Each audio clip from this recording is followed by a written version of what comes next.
අනුර කුමාර ජනාධිපතිතුමා ජනාධිපති කරලා 159ක් මන්ත්‍රීවරුන් මේ පාර්ලිමේන්තුවට පත් කරලා ඒ දුන්න පොරොන්දු එකක්වත් අද ඉෂ්ට කරලා නැහැ. එකක්වත් ඉෂ්ට කරලා නැහැ.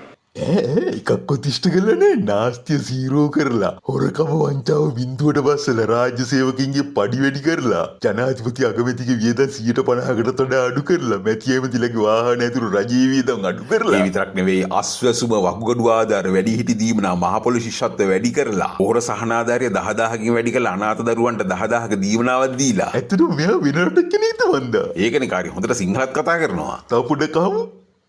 මන් දන්න තරමේ මට නම් පොරොන්දු දෙකක් කරා මාව ඉරේ දැම්මා මගේ නෝනවත් ඉරේ දැම්මා. ලැජ්ජයි. අනිවාර්යෙන් ලැජ්ජ වෙන්න ඕනි. මම මේ දැක්කමයි ලැජ්ජාවට පත් වෙච්ච කෙනෙක් පිළිගන්නවා මට ලැජ්ජයි කියලා. ඔය කාර්ය හොර පාරින් වාහනයක් ගෙනල්ලා ඇසෙම්බල් කරපු කේස් එක නේද ඔය මෑන් ඇතුළට ගියේ. ඒකනේ නැත්තම් අපිවත් ඇතුළට දාන්න එපා. අපි මායිලත් ඇතුළට දාන්න එපා. බලමු ඉතුරු ටික. මාව ඉරේ දැම්මට කවන්නේ මගේ නෝනවත් ඉරේ දැම්මා. මේකද දේශපාලනය. අද අනුරාධපුරයේ හිටපු මහමතුමා ඉරේ දාලා තියෙනවා. චන්ද්‍රසේන ඇමතුමාගේ නෝනවත් ඉරේ දාලා තියෙනවා. හරි ඉතින් තක්කඩි වැඩවලට තමුන්ගේ නෝනවත් පංගුකාරයෙක් කරගත්තාම නෝනලත් එක්ක තමයි ඇතුළට යන්න වෙන්නේ. කිව්වත් වගේ මොකෝ නෝන කියලා සර්ව බලධාරියා එයාටත් ආණ්ඩුවේ බෝඩිම තමයි. තමුන්නාන්සේලා 88 89 කරපු දේවල් වලට තමුන්නාන්සේලා එල්ලුම් ගස් යන්න ඕනේ. ඉරේ දාන්න නෙමෙයි එල්ලුම් ගස් යන්න ඕනේ. ඒක මාර කතාවන්නේ 88 89 පස්සේ ආණ්ඩු කීයක් තිබුණද ඕගොල්ලන්ගේ ආණ්ඩු? ඒකනේ 94 දී එකක් ආවා 2000 දී තව එකක් ආවා 2002 දී කොයිද තවත් එකක් ආවා 2005 දී තවත් එකක් ආවා 2010 දී 2015 දී 2020 දී අතිලව්වේ අවුරුදු 35ක්ම තිබ්බා අපි වෙල්ලුම් ගස් යවන්න. ඕගොල්ලන්ට ඒකටවත් කිසි උනන්දුවක් තිබ්බේ නෑනේ. මයි හිතේ කාර්ය අපේ ආණ්ඩුවක් මේනකන් හිටියවෙන්නේ නැති මේගොල්ලෝ අපි වෙල්ලුම් ගස් අරින්න. ඒ නිසා අපි ඊටාම ගෞරවයෙන් ඉල්ලා හිටිනවා තමුන්නාන්සලා මේ රටට හොඳක් කරනවා නම් අපි තමුන්නාන්සලාත් එක්ක ඉන්නවා. හැබැයි එහෙම නැත්තම් අපිටත් විකල්ප මාර්ගයක් ගන්න වෙනවා කියන එක පණිවිඩය අද අපි දෙන්න ඕනේ. මොකේද මේගොල්ලෝ මේ කරන්න යන විකල්පේ බලමු පොඩ්ඩක් අහලා. තමුන්නාන්සලාට ජනවරමක් ලැබිලා තියෙනවා. ඒක ඉෂ්ට කරන්න. බැරි නම් බෑ කියන්න නාමල්ට දෙන්න අපි ඉන්නවා එතන උදව් කරන්න.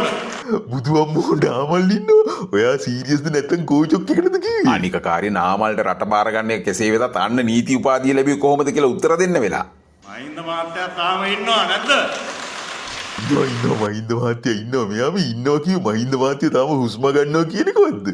ඒ හින්දා ජනාධිපතිතුමාගෙනුත් අග්‍රාමාත්‍යතුමියගෙනුත් ඒ පක්ෂයේ ඉන්න සියලු දෙනාගෙන් අපි ඉල්ලා හිටිනවා පලි ගන්න නැතුව මේ රට හදන්න තමුන්නාන්සේලා දුන්න පොරොන්දු ටික ඉෂ්ට කරන්න.